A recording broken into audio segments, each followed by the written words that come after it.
This one's called You Can't Stop Rock and Roll! Baby, stand up and be counted!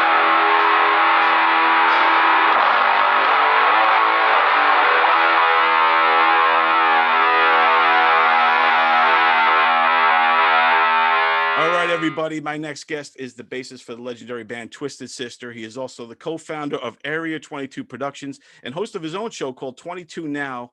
Here he is, folks, the man himself, Mark the Animal Mendoza. Mark, how you doing, my friend? Yes. There you go. It says strong on your shirt, right? Yes, Strong Island, New York. This Island. Yes. That's where we're from, Strong Island. Yes, indeed. How can I help you today, Mr. Silly? I'm Dan Silly here, reporting live with Mr. Mark Mendoza, and I just wanted to kind of get into it because I am like rock and roll. You, like I said earlier, you've been a pioneer, a part of these pioneering movements, whether it's punk rock or heavy metal from the beginning, from the 70s and the early 80s, and then saw them through extremely successfully. What do you think about the scene, the current rock scene now? Because it feels like rock is fading from the mainstream, and I just want to know, like, from a pioneer, are you concerned about that? What kind of statistics are you reading from? I don't know anything. All I know is we've had something going on for a little over a year now, and nothing's working out well. Yeah. Am I right? Yeah. This is not a time to gather statistics about different types of music. So you think COVID definitely shut down even like all industries, pretty much? Everything. So I don't know. Are you like getting some magic numbers someplace? Are you just making them up in your head, or what are we doing here? I read a few articles before asking you this, and about the state of rock and roll and stuff like that. And I think it's still, I want to see it come back. I'm a rock dude. Like I told you, I wrote for Circus Magazine, and I've been around. I've wrote for a lot of punk rock magazines as well. Good Times Magazine locally. I'm just worried that, that it might have lost or be losing its luster on the mainstream. I think it still exists below mainstream, but I want to see it become what I think one of the conditions to judge some of this stuff by is before we had COVID, the summer before, if you look at the attendance at all the monster festivals around the world, they're all at maximum capacity. So if you look at that and you can't count the last year or so, everything's doing just fine. Yeah, I think there's definitely still demand for it, and I think from what I'm seeing is that a lot of the rock stuff is all we're listening to nostalgia rock. So we're still rocking out. Like Twisted Sister's still relevant today. Like people still rock. Like I told you, I'm playing it in stadiums, and people are enjoying it. My concern is new bands are emerging to the mainstream level. I'm talking about. I know they exist. You know what I'm saying? Like I want to see, like, on the radio, turn on pop radio and hear rock and roll. Good luck. It never worked that way. Rock radio was pretty much governed by classic rock since classic rock was still here. I mean, it was always going like that. You always heard Led Zeppelin and Rolling Stones and the Beatles and Steve Miller and a couple of popular songs by Black Sabbath, and it's classic rock. And TS has joined those ranks once we left the 80s. We're a classic rock band. So that's why when we were playing, we did all of our songs quite faithfully the way they were, that everybody remembered them. And we gave them what they wanted and, beat the hell out of the audience. And that's what we did. Fuck the people who are trying to decide for us. Fuck the people who are trying to tell us how we should fucking live. Fuck those assholes. They will never stop us. They will never stop you. They will never stop heavy fucking metal. I can tell you that right now. We used to play, D was the best quarterback in the business, and D had the best lineman in the business. And every night we played the Super Bowl, and we won.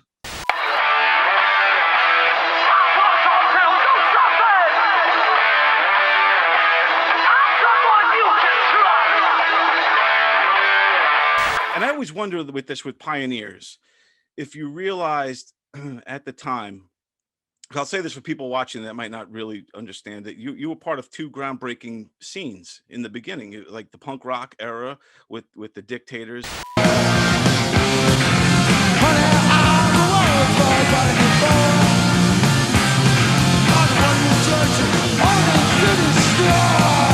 And then, of course, the heavy metal movement of the 80s.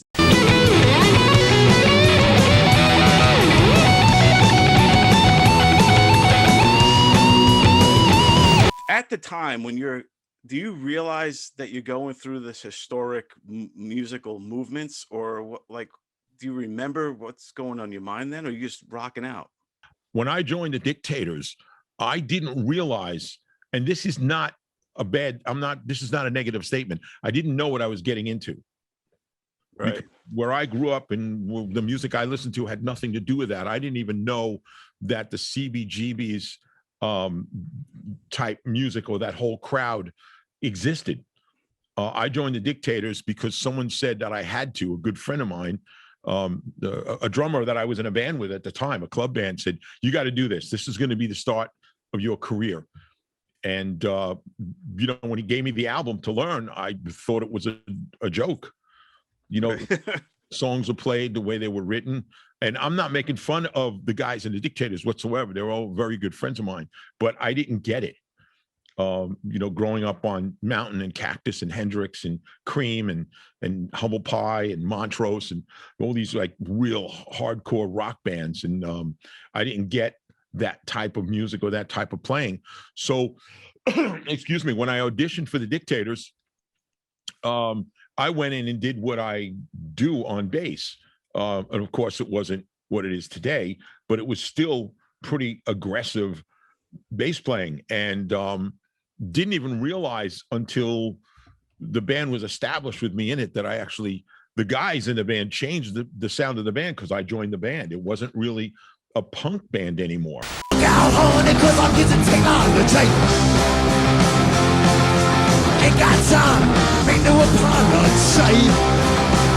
It became more of a rock band, with some punk flavoring in it. But I didn't realize it. And it was amazing. I look back now and I look back at the whole scene of what went on. There was the whole punk rock CBGB's, Club 82, Max's Kansas City, and a few other places, even right outside the city, that they were into that whole scene. And then once you left basically around Manhattan, you went into the outer boroughs and the suburbs in every direction, the scene didn't exist and it was all rock music. Right. So I wasn't even clued into that before I got into it. So it was interesting when I first got exposed to it. I didn't understand it. I really didn't, but learned quite quickly. I picked things up real quick. Yeah. So like that must have been, what's the first time? Do you remember the first time you walked into CBGB's and what you thought? And the first time we played there, we headlined it.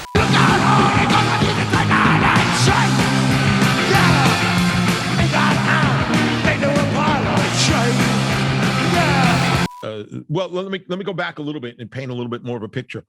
I auditioned for the Dictators, and the Dictators shared a huge room. Really big room at the Brooklyn Navy Yard with Blue Oyster Cult because we were in the same management. So when I walked into this massive room with my bass and I saw a stage to my right that had Blue Oyster Cult's equipment with PA and lights, and they were getting ready for a world tour. And on the other end of the room, a smaller stage had all the Dictator stuff on it. And I said, okay, I guess I'm walking into the real time because these guys are managed by the same people, Perlman and Krugman, who managed Blue Oyster Cult at the time.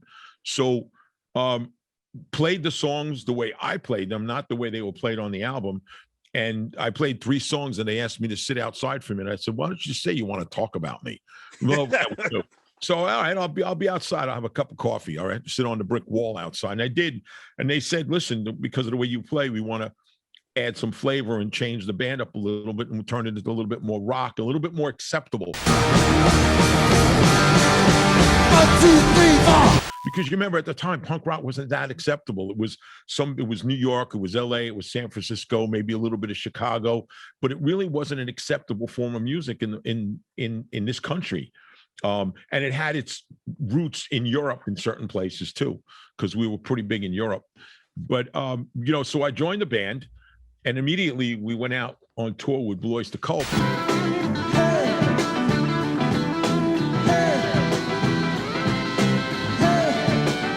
Here I am in a tour bus touring the country, and this is great. This is great. But at the time, we would come home and we would play CBGBs. I don't know if you remember. I don't know, about 4 blocks north of where CBGBs was, there was another club called Great Gildersleeves. Did you remember that? I heard of it. I was too young. Okay. That scene. Yeah. So there was a club there, and it was a rock club. So whenever I would play CBGBs, I would, this is a whole nother story. I would put my equipment back in my car or my pickup truck that I had at the time, and I would park it around the corner. I guess you were never at the original CBGBs either, were you? No, and I wish, man. Okay, so it was the Bowery, and it wasn't a good neighborhood. It was a pretty rough place. And I would park my car around the corner with on this empty lot, this garbage strewn lot, that all the bums were there, and I'd pay them and buy them a case of beer. Hey, watch this for me for the night. And they did. And I'd walk up to Gildersleeves and I'd go see rock bands, some amazing rock bands. So many that are, just never really went anywhere. There was a band called Fair Warning. This is way before Van Halen was around. And another band who I still talk to the singer, Serious Trixon and the Motor City Bad Boys. Well, they're not around anymore, but he still is, and he lives in LA, and I still talk to him occasionally. That was a rock band.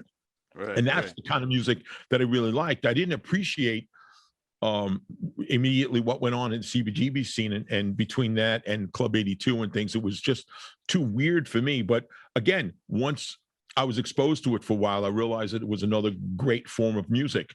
I just didn't catch up to it right away. So I don't want anybody out there to think that I don't like the scene or didn't like it. But it was a crazy time. It really was. It's really cool that you were, a part of that scene. And you must have been some stuff that you took from that scene and brought it over into the heavy metal. But just to be around, were you around there and with the beginnings with the Ramones and all those bands that played there, or were you before then? I'm just trying to get the timeline of when you were starting to rock out at CBGBs. Let's see. The Ramones were already formed, and we had played with them a bunch of times at CBGBs, whether they opened up for us or we opened up for them. So the exact timeline, I'm not sure of. I joined the Dictators in the fall of 70, or the end of the summer of 75, I think it was. Wow. Yeah, it was 74 or 75. And I was in the Dictators for about almost 3 years. That's cool, man. If you want to try that timeline, maybe you can. But the Ramones were already formed. The Dictators were actually around much earlier, probably around 72, I think they started, 71 or 72. And it wasn't the band as you saw it when it was big. It was some different members, but I don't remember the whole history of it all. But yeah, it was interesting. Again, I'm going to just go back to the original thing. It was interesting seeing, Talking Heads and Blondie and everybody that came out of that scene before anybody knew who they were. Right. Yeah. Really, nobody knew who those bands and names were at the time. So, and you name it, I've seen them, and now I really appreciate it. Because it's such a tremendous part of history, tremendous history for music itself. A lot of amazing artists came out of that scene. Yeah, because that's when I was asking you earlier, is like when you're in that scene and you're in that time period and you're playing, the Dictators and and you kind of new to it all. Did you have the wherewithal, I guess, to realize, hey, this is something that's going to be history? Or is it just, hey, I'm just rocking out and this? No, it took a while because, like I said, I couldn't immediately digest what was going on there because it wasn't the type of music that I grew up on, rock music. Right. I grew up on. Even at the time, my parents were a big influence on my music likes, and they were big into big band era and swing, and my father and my mom both liked some jazz. And to me, at the time when I was that young, it was 50s music. There was nothing better than listening to Little Richard and Chuck Berry, and you name it, everybody from the time, early Elvis Presley, all of them. You can mention 30 or 40 artists from that time that were just freaking incredibly amazing. And that's what I grew up on. So and then came, Cream, like I said, Cream and Mountain and Hendrix and Montrose and Humble Pie, early ZZ Top. So what I grew up on, I was never exposed to that until I was actually playing in it. When I walked into CB's for the first time and played there, I couldn't believe the bands that were on before us. I couldn't understand it. I didn't get the crowd. I didn't get the people that went there. And believe me, I'm not putting anybody down, but it took a while for me to digest it, realizing that, I didn't grow up listening to this, but it is going to have a serious impact on the music industry. And it still does till today. Yeah. And that's so cool that you had that kind of like almost like a fish out of water way of discovering this genre while you were actively playing in it. It was almost like building the plane while you're flying it type of a deal.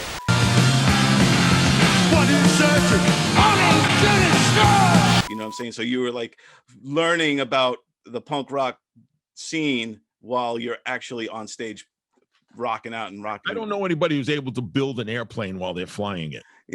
Yeah, that's the metaphor.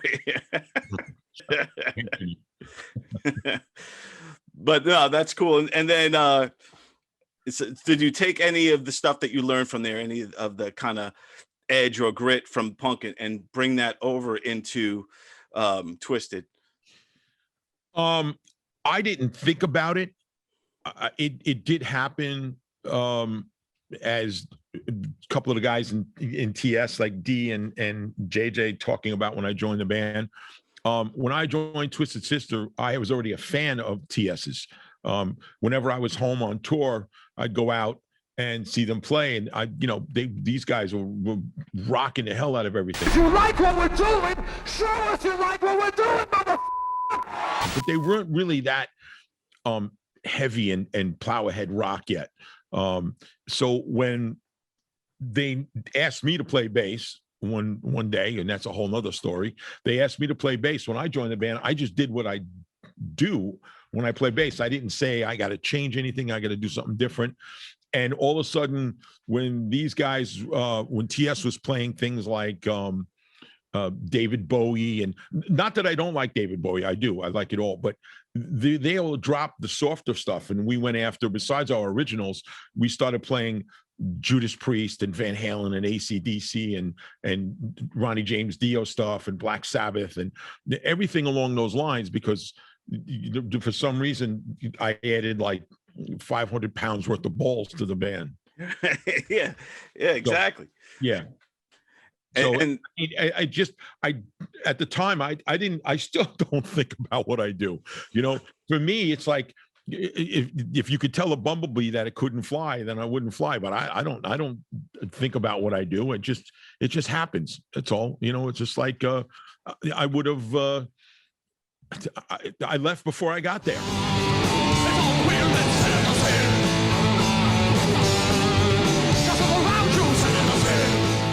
Right. Exactly, man. Don't ask me about that one. It makes sense to me.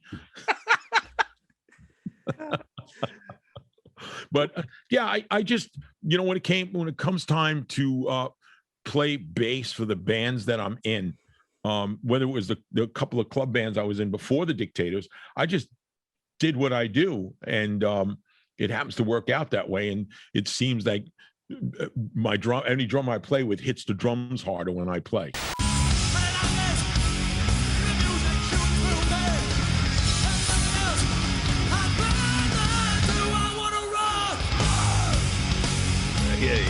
Yeah, you want to keep up with me, you better start banging those drums. Well, I can see you bringing that out of people. Yeah, you have that persona where you better hold up. So I'm playing for someone else. Like I've done quite a bit of studio work, and I've played country and I played jazz.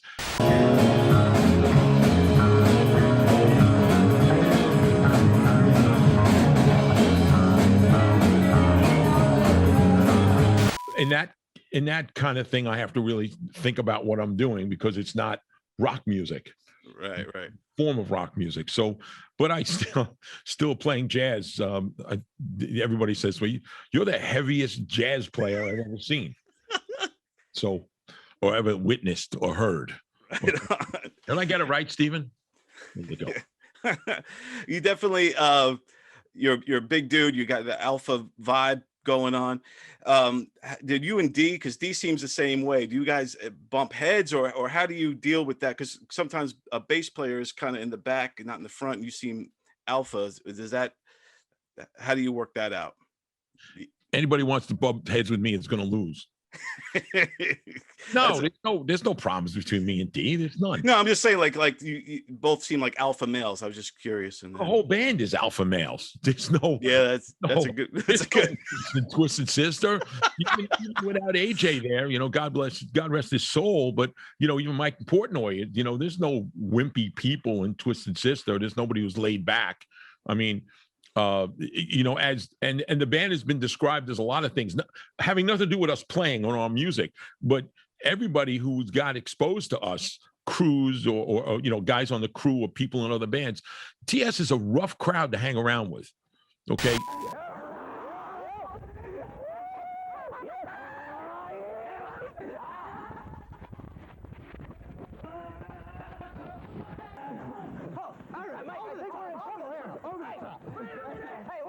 When around us, you're going to be verbally, mentally, and physically abused. Okay. And it's just not pleasant. So don't go after it. It's just not, you just don't want to deal with it. So it's a rough crowd. It really is. It's a lot of fun. Some of the most fun in my life in a situation with a bunch of people. We laughed a lot, man. Right on, man. Yeah. Even when I was a little kid, man, I used to rock out to those songs, and you can kind of ride the wave of that kind of empowerment. Like, we're not going to take it. And all, I mean, name a song that they all kind of have a little ass kicking vibe going on with those. The songwriting process must have been a blast. TS, especially in our early days when I joined the band, kind of quickly morphed into more of a heavy metal, rocking ahead, pound the hell out of you band. And that's pretty much how we were through the 80s. Even that we did different types of albums, Come Out and Play and Love Is for Suckers. But when we got back together and started touring again in 2003, it was definitely, a massive anvil, a massive hammer coming down on people. I mean, we decimated audiences. We took them from an audience and turned them into fanatics. They would have done anything that D asked them or told them to do, which they did. He would tell them all jumping down, up and down, and bark like a dog, and you'd see 100,000 people jumping up and down and barking like a dog. I mean, he had to do everything. Oh yeah, it was great. It was a lot of fun. It really was. Man. Music obviously has been very good to you. It's provided you with all of money, fame, travel the world. Very good to me. Music been very, very good to me. Yes. There anything when you look back at your career now, all these years later, is there anything that you wish you did differently, or that you wish you savored the moment more, or any regrets when you look back? No, I wish I savored everything more.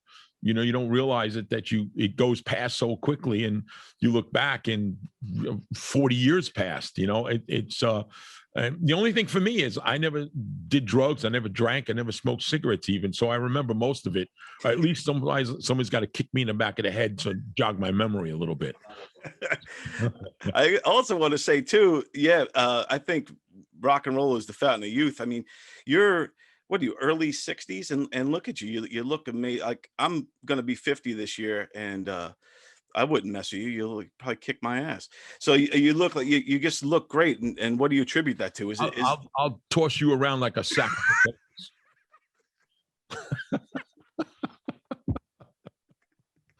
I don't know. Rock and roll keep me young. Yeah. Yeah, I still do it. I still love it. And matter of fact, I was in the middle of doing some bass tracks for a few things, and that's why my equipment's still sitting on the table here. I didn't want to move it all out of the way. I usually don't have it up here when I'm doing shows, but I don't want to rip all the wires out and move the thing out of the way. So you have to suffer looking at my pedal board. No, that's cool. Yeah, that's always cool to see that stuff and It's see. so complicated, I can land a space shuttle with it. land the new space shuttle on Mars, and also rock the house while you can. That's what they should do. Put some speakers up there in Mars, along with that helicopter they got flying around up there. Yeah, the problem is that the air is too thin to move sound waves around. So you won't hear much. Oh, that's a good point. Yeah. It's a good point. See, there's no off switch on the Genius machine. There you go. You're worthless and weak. You do nothing. You are nothing. You sit in here all day and play that sick, repulsive, electric twanger. I carried an M16 and you carry that guitar. Who are you? Where do you come from? Are you listening to me? Shut the hell up! Shut up! Damn it! He won't say it, I will. Shut your ass up, man, before I kick you in the damn nuts. Get out of this damn room. I'm trying to play the guitar. Better my future. Who does this guy think he is? There's a whole new generation that's starting to discover Twisted Sister through these reaction videos. I don't know if you ever watched these reaction videos, but it's kids that watch, like, We're Not Gonna Take It video or I Want to Rock, and then you can see them reacting to it, and it's all been really positive stuff.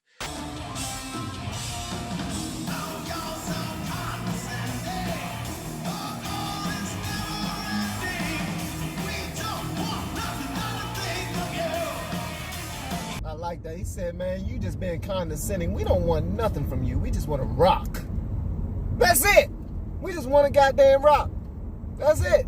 Leave me alone. We ain't gonna take it no more. Get up off me.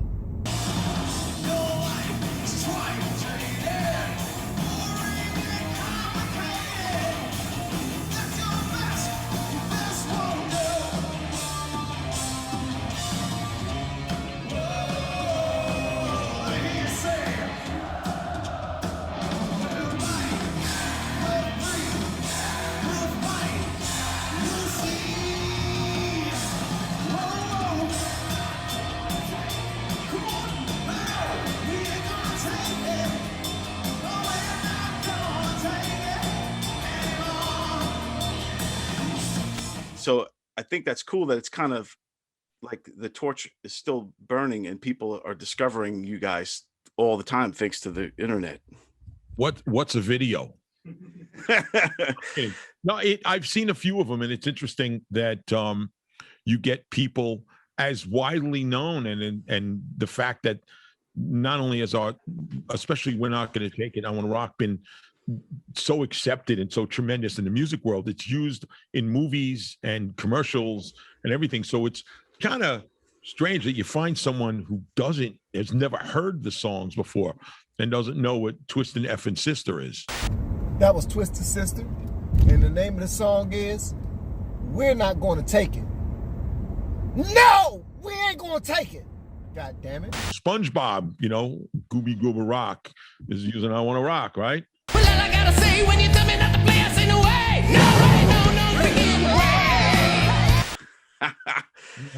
You can't go wrong with that.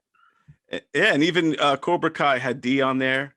Absolutely. That's D. Snyder, most badass rocker ever. What I think is cool is that people continuously rediscover what you guys did, and your music is timeless, where people still rock out to it. And when you watch those reaction videos, it's really cool to see these young kids like digging it, rocking out, headbanging.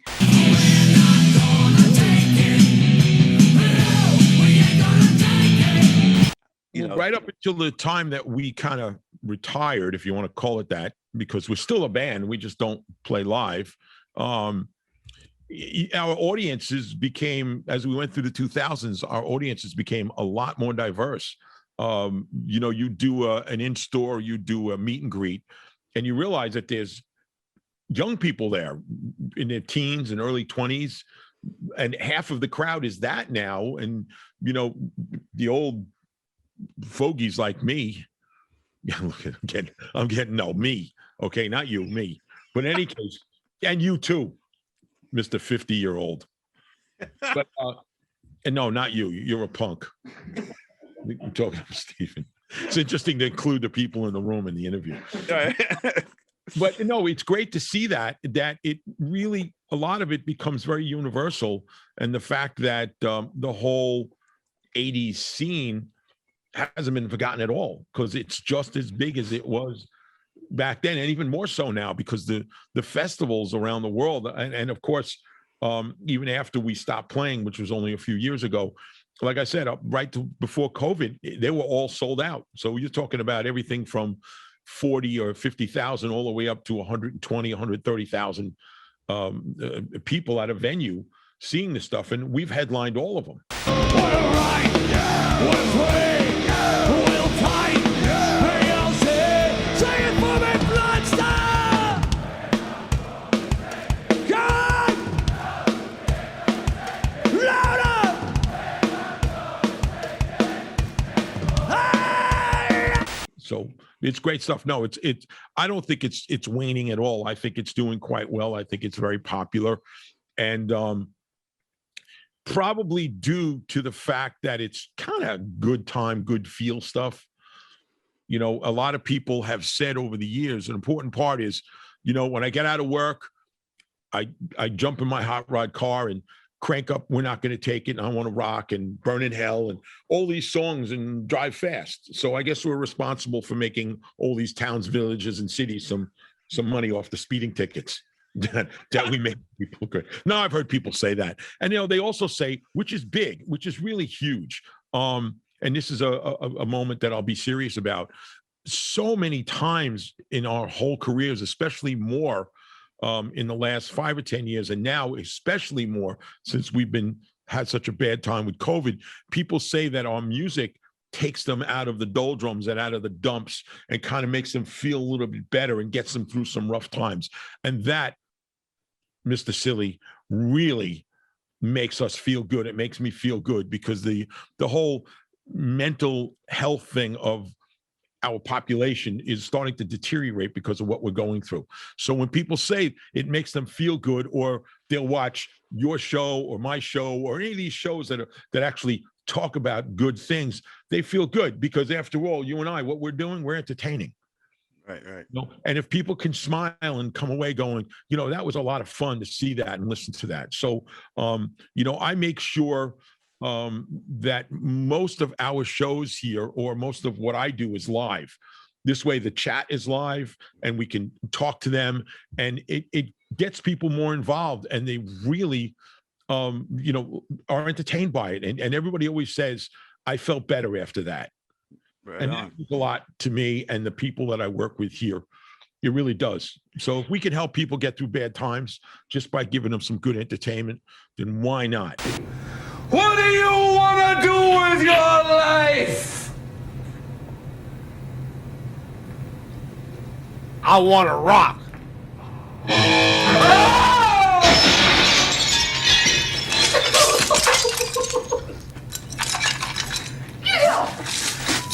Okay, did that sink in, Mr. Damn Silly? That definitely sunk in, sir. And I do agree. Music's empowering. Twisted's always empowered me since I was like 12, 13 years old, but rocking out to you guys. I used to, you know,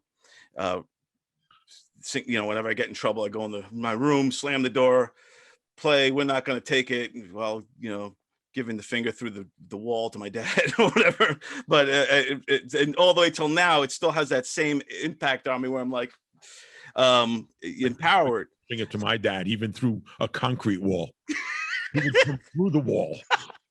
Yeah. That's why I did it when he couldn't see me. Yeah. Oh, no, my father knew it happened. Hey, did you just raise your middle finger to me? I would never do it, because I'd be afraid that he'd know it. Yeah, if he could see, yeah, he'd be. Yeah, he had built-in radar. He had a radar dome going on here. But yeah, and you know, I do love what you're doing with 22 Now. I watch it as much as I can when it comes up, and always good interviews. You got great people on there. You kind of, you know, talking shop a lot of times, and that must be cathartic too for you during this time. and the COVID era, to just be able to kind of talk shop with guys and hang out in that way. Oh yeah, when I get like I've had Richard Fudus on from Guns N' Roses and Marco Mendoza, Rudy Sarzo, any number of Joe Franco, all the musicians or people like that, and we talk shop. People love it because they never hear those stories and they never witness any of it. So people love hearing that. And of course, I try not to get too technical because the regular audience won't understand all the things we're talking about. So I try to get people to talk about a little bit of what they do and what their life is about besides the music or even their equipment, but not too deep, because if I started explaining to everybody what was on this pedal board and how it worked, I think probably only Steven would get it. Right. You'd love it. But you have to, you're in the middle of it also. You have to keep it interesting to people that are watching, and they have to say, I want to come back and I want to see what they do next, without being raunchy, without being insulting people, without doing any of the things that are going on in the mainstream media these days. True indeed. And it is a refreshing too to watch. Absolutely, because when I believe me, I watch enough shows. I've seen your show a bunch of times. You've had some great guests on, and it's handled very well. So, and as like I said, if we're entertaining and people like what you do, then you did your job. Right on. Yes, sir. That's what it means. Sure. Yeah. Are you getting back out there anytime soon now that COVID is starting to, people getting vaccinated and they're opening up again? Do you have any plans to perform? Well, I play in a number of bands, and I'll have my own solo project out there, but I am not going to. The one thing that I hate, I don't hate anything. Well, maybe I'll hate you after this interview. But, I'm kidding. I don't hate anything. If I do, I don't talk about it. But the one thing that bothers me is I see a bunch of bands releasing things like now, and it's tough to keep a momentum going when you can't play live. Right. So, although I am putting something together now, I'm working on it. I don't know. We'll have to come up with a game plan as to when we're really going to release it and when we can start doing some live shows.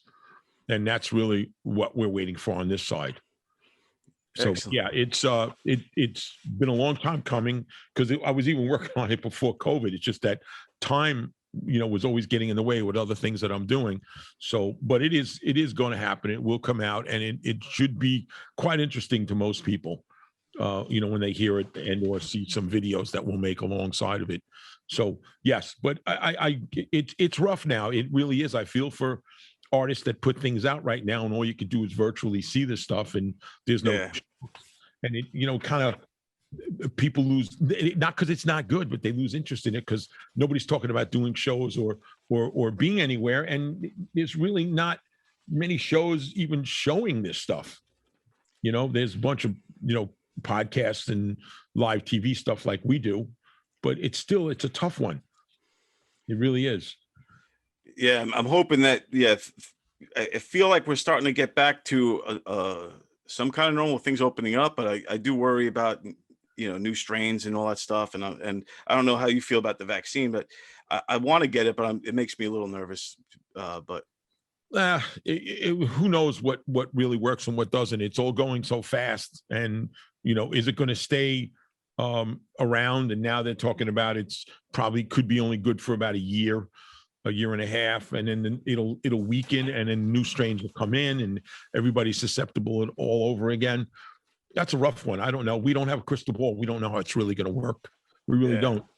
So, until things come back strong enough, we'll continue. I mean, we're going to do it after that. We'll be here until people don't want to see us anymore. Well, love what you're doing. I think people have gotten used to what we do, what you and I do, and what we do here at Area 22 Productions. And I don't think it'll go away anytime soon. I think people will stay with this stuff. I really do, with this type of entertainment. Yeah, I do too. I think this kind of, like, I don't know if you were using Zoom before all this, but it seems like relatively it was new to me when this whole thing happened, the Zoom and doing shows virtually like this. And I think it's here to stay also. I think people are going to stick with it regardless. Same thing with like people working from home now and all. I think that's going to be the new standard soon. Only thing I did was I zoomed around on my motorcycles and hot rod cars. That's all I did. Exactly. Pedal here. Does that help at all? Well, Mark, before I let you go, just tell everybody how they can find you and follow you and watch your show and all that good stuff. Really? I mean, we're done already? We can keep going if you want. Oh, you got a little bit more time. You could do it. I got a few more minutes to go. But you could see, let's see, Mark the Animal Mendoza on Facebook, right? And Mark Mendoza on Facebook, right? And the area22productions.com. You can do all that. Of course, the same stuff on Twitter. And what's the other one? Instagram. Yeah, obviously I don't do this stuff at all. Don't think that if you write in, I won't get the message. I do. I just don't personally look at the stuff at all. I have a great staff that takes care of that for me, but I do get the messages when somebody sends me something important or something needs to be answered. They come right here to the main man and get the answer. Right on. Yeah, on the phone. But yeah, it's all available. You know, just get on area22productions.com. Watch us on 22 Now. We have a newer show on Monday nights called Rolling With, which I have a couple of co-hosts with, Rob Rush and Billy Mira, co-hosts, and interview some really interesting people. And we're developing new shows all the time. There'll be new shows coming online. All you got to do is go to area22productions.com. And that'll Awesome. tell you everything, and look it up on Facebook, and look up in the sky because we send smoke signals too. Yeah, you got it all covered. Yep. Oh yeah, we got every angle covered. You know what? Thank you for having me on, man. I really appreciate it. It was a great interview, and I'm glad that I came up with a great professional name for you. Yeah, I love it. Damn silly. Really, damn silly. I'm going with it because you're going to stick with that one. Yeah, you gave me it, man. Yeah, I love it. Thanks for having me on, man. It was great. I like the questions, and especially talking about things that a lot of people don't talk about. They don't ask. How many times I get on an interview and goes, "Hey man, how'd you guys get the name?" Really? Right. Yeah. About 10,000 times. Really. Exactly. Yeah. Right. Yeah. It was fun, man. It was great talking to you. And this is awesome. I'd love to have you on again. We'll do it. Yeah. Awesome. Absolutely. You got it. All right. Thank you so much, Mark. I appreciate you. Thanks for paying attention. Yes, sir. Talk again soon. Yes, sir.